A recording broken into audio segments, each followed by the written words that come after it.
Assalamualaikum warahmatullahi wabarakatuh.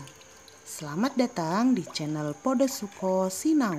Dengan Sinau kita jadi banyak tahu. Anak-anak kelas 5 kita akan belajar tema 3, subtema 1, pembelajaran 1. Inilah tujuan pembelajaran yang akan kita capai hari ini. Dalam pembelajaran ini, anak-anak akan mencari informasi dan memahami lebih rinci tentang organ pencernaan hewan dan manusia. Menurut kamu, apakah sarapan itu penting? Apakah organ pencernaan itu penting bagi kita? Dan menurutmu, apakah organ pencernaan yang kita miliki sama dengan yang dimiliki oleh hewan? Baiklah, pertanyaan-pertanyaan tadi dapat kita jawab setelah kita mempelajari materi hari ini. Amatilah iklan di bawah ini. Apa yang kamu lihat dalam gambar ini? Yang pertama, gambar irisan buah dan tulisan makanan sehat dan bergizi, solusi untuk hidup sehat dan awet muda. Gambar 2, gambar seorang anak menyantap buah semangka dan tulisan makanan sehat dan bergizi penting untuk pertumbuhan otak anak Anda. Gambar 3, gambar sayur dan buah-buahan bertuliskan cintailah jantung Anda. Konsumsi sayur dan buah segar, manfaat prima dengan rasa yang dahsyat.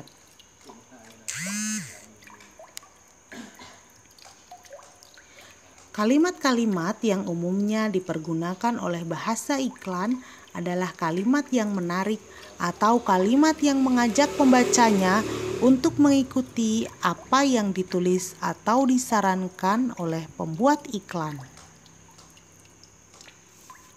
Baik, kita akan belajar apa itu kata kunci.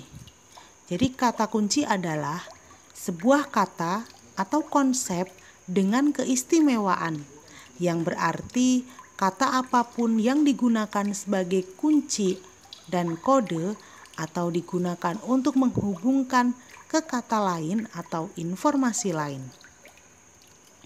Ciri-ciri kata kunci: 1. Terdiri dari satu kata atau dua kata yang membentuk frase kata. 2. Mengandung kata yang unik yang terdapat dalam sebuah bacaan.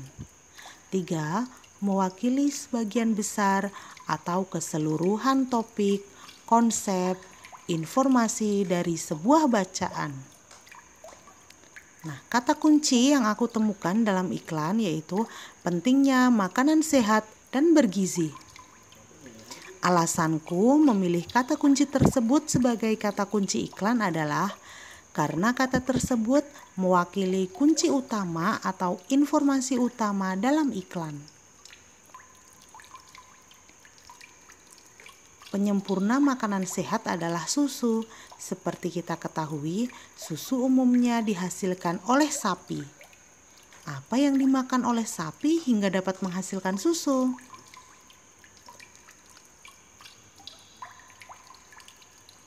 Adakah anak-anak yang bisa menjawab? Yuk kita pelajari di materi berikutnya. Jadi, hewan ruminansia adalah kelompok hewan mamalia yang biasa memamah makanan 2 kali dan dikenal dengan hewan memamah biak. Contoh hewan ruminansia: 1. Ada sapi, kerbau, rusa, kijang, domba, dan kambing. Sistem pencernaan hewan ruminansia lebih kompleks dibandingkan pencernaan hewan lainnya. Pada hewan ruminansia terdapat 4 bagian lambung dengan fungsi yang spesifik. Selain itu, pencernaan makanan pada hewan ruminansia dibantu oleh beberapa mikrob, atau bakteri dan protozoa. Mikrob tersebut dapat membantu mencerna rumput. Ini adalah gambar alat pencernaan sapi, ya. Lambung sapi berbeda dengan lambung manusia. Ukurannya jauh lebih besar. Lambung sapi merupakan organ pencernaan yang sangat penting bagi sapi. Lambung sapi terdiri atas 4 bagian, yaitu rumen, retikulum, omasum, dan abomasum. Oleh karena itu, sapi dikatakan memiliki 4 perut. Adakah anak-anak yang pernah melihat perut sapi? Mungkin ketika ada pemotongan hewan kurban, anak-anak melihatnya. Nah, itulah isi dari organ dalam sapi. Berikut bagian-bagian dari lambung sapi. Yang pertama, rumen atau perut besar. Merupakan tempat terjadinya pencernaan dengan bantuan mikroba bakteri. Di sini makanan dicerna hingga menjadi bubur dengan gerakan mengaduk yang dilakukan oleh dinding rumen.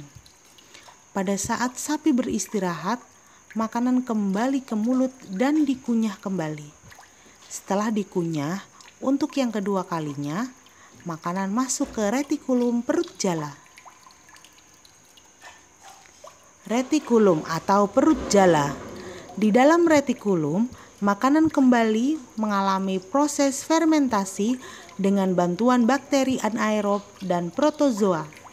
Di dalam bagian perut ini terjadi proses absorpsi dan penyaringan benda-benda asing yang masuk bersama makanan sehingga tidak masuk ke omasum perut kitab. Omasum atau perut kitab. Di dalam omasum, makanan dicerna dengan bantuan enzim pencernaan. Selanjutnya, makanan masuk ke abomasum. Abomasum atau perut masam. Perut bagian inilah yang sebenarnya disebut dengan lambung. Di sini makanan dicerna dengan bantuan enzim pencernaan pepsin yang dihasilkan oleh abomasum. Setelah melewati seluruh proses pencernaan makanan di dalam abomasum, makanan bergerak menuju usus halus. Panjang usus halus seekor sapi dewasa dapat mencapai 40 meter. Di dalam usus halus terjadi proses absorpsi dan fermentasi. Selanjutnya, sisa-sisa makanan akan dikeluarkan melalui anus. Nah, sekian dulu pelajaran hari ini. Tetap patuhi protokol kesehatan untuk memutus penyebaran virus COVID-19. Salam hangat untuk ayah bunda yang sudah mendampingi belajar Ananda.